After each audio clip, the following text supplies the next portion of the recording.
hard water in this tub.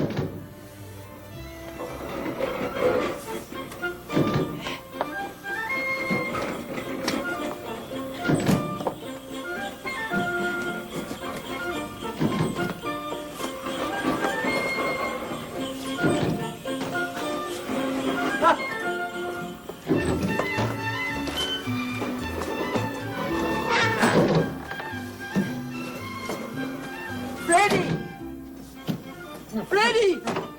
Oh, darn lady drivers. They even try to pass you with our car. Oh, it's my lovely house guest. Merry Christmas, Freddie! Merry Christmas, Grandma. Tell me, how did you sleep last night? Oh, fine, thank you. I dreamed I was back in my own bed. Well, I mean my own park bench. Oh, yes. Oh. A lovely day. Say, what's that dead fish over there on the end of a pole? That's my weather vane. You can tell which way the wind's blowing without looking up. Oh. Well, when are we going to start rehearsing for the show, Freddie? Right after breakfast, we'll head for the slaughterhouse. I'll turn on the stove. Stove? Now, tell me, me lady, what shall it be, tea or coffee? Well, tea. Very well. I'm glad you said that. There you are. I've been saving this for special guests. Oh.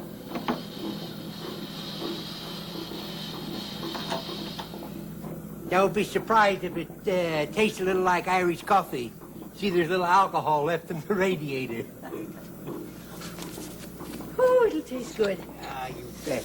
Nothing like a nice spot of tea to warm me up in the morning, you know. I got...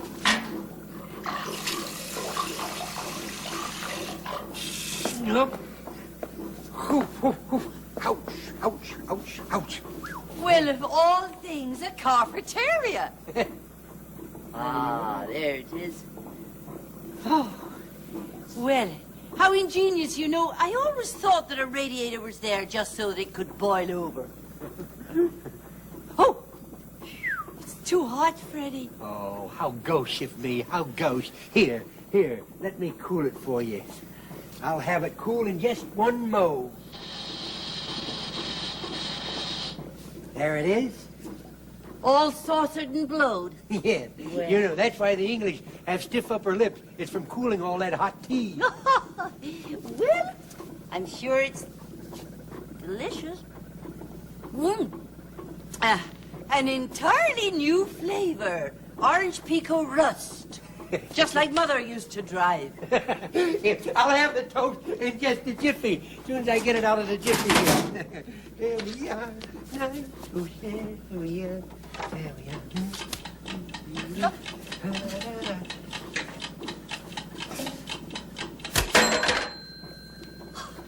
Your toast is served, madame. Golden brown. Oh, Freddie, you're amazing. Do you use a restaurant license or a driver's license? You know, I can never figure out why the Essex never sold. Makes the finest toast in town. Freddie. Hi, Muggsy. Guess what? The slaughterhouse just burned down. But isn't that where you're going to have the show for the orphans? Yeah. I've heard of shows being roasted, but never a theater. We got to let those kids have their show somehow. Yeah. We got to find an empty place. An empty place. How about the Cassius Clay fan club headquarters? Freddie, I have an idea. Please, Grandma, please. But This Freddie- is something you wouldn't understand. Freddie. I got it. This is showbiz. I got it. Well, Freddie, Maybe we could do the show in the aquarium. Yeah, but we'd have to switch it to a water ballet. Now, will you hold your wish a minute? Now, I happen to know that the Greer Garson Theater is empty tonight. Hey, that's an idea, Freddie. sure it is. But what do? Just walk up to Greer Garson, bow, and say, "Pardon me, Miss Garson, we're a bunch of tramps from over at the city dump, and we'd like to borrow your theater tonight." Well, she just might let you have it. Right in the kisser. You bet. But, Freddie, we're desperate. It's worth a try. Sure.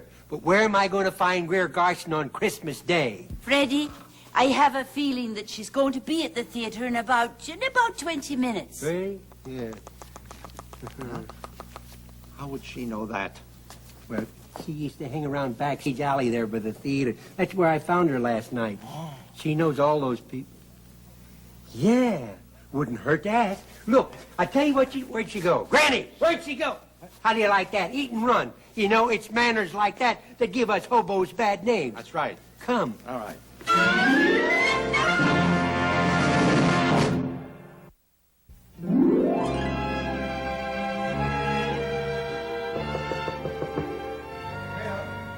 Greer, Oh, come in, Paul. what happened to you last night? You didn't show up at the party. When I called your apartment this morning, nobody answered. Well, look, Paul, it's a long story, and I'll tell you about it later. But right now I have to get dressed. I'm expecting somebody. Somebody very important. I'll see the stage doors open. Let him in. Good, good. Thank you.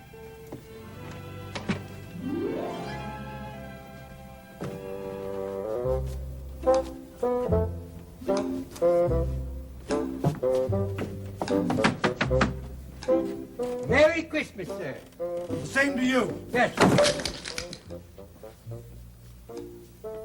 My new cigar. Well, maybe I can put a splint on it. Hey, Freddie, have you seen Greer Garson yet? Seeing Greer Garson, I have trouble knocking on the door. You don't knock on a stage door. You down? No, may I show you? By all means.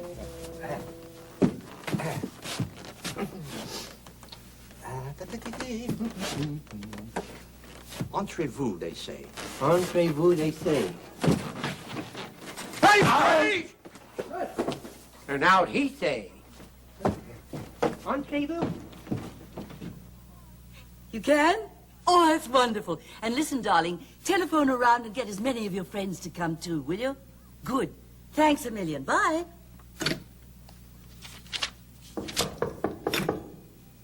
Who is it?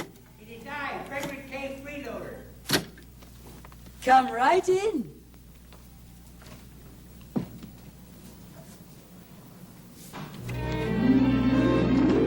Well, what a pleasant surprise, Mr. Freeloader. Well, it's a pleasant surprise for me, too. I thought you'd throw me out. Oh, come and sit down.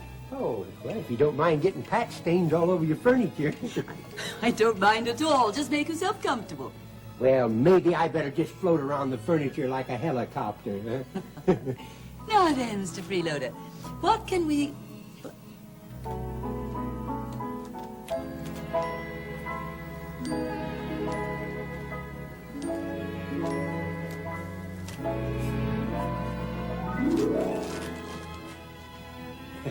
See, I haven't had my hat off in about 26 years, and I didn't know what to do with it. Well, why don't you just keep it on your head? Well, thank you, Your Minivership. You know, you're a very gracious broad. Why, thank you, Freddie. Why, that's the nicest compliment I've ever had. You know, I think the last time I was called a broad was about 5 years ago when I really was a broad. In Europe, I mean. Oh. Would you care for a spot of tea? I'd prefer to have it in a cup. I got so many spots on me now, I look like a sloppy leopard. Yeah, I do hope you like it. Oh, Cream, sugar. Of course, it doesn't have that brisk radiator tang. Well, what can I do for you, Mr. Freeloader? well, you see, we hobos are putting on a benefit performance to raise money from the orphans. And we would like to borrow your theater for tonight. Borrow my theater tonight. Of course. Yeah, well, that's what I thought you'd say. Well, thanks just the same, you know. She said yes. Oh, I'm sorry, sir. Don't spread it around. Leave it in one spot. Yeah. All right, okay. Let me see. Well, thanks a lot, Chief. Thank you.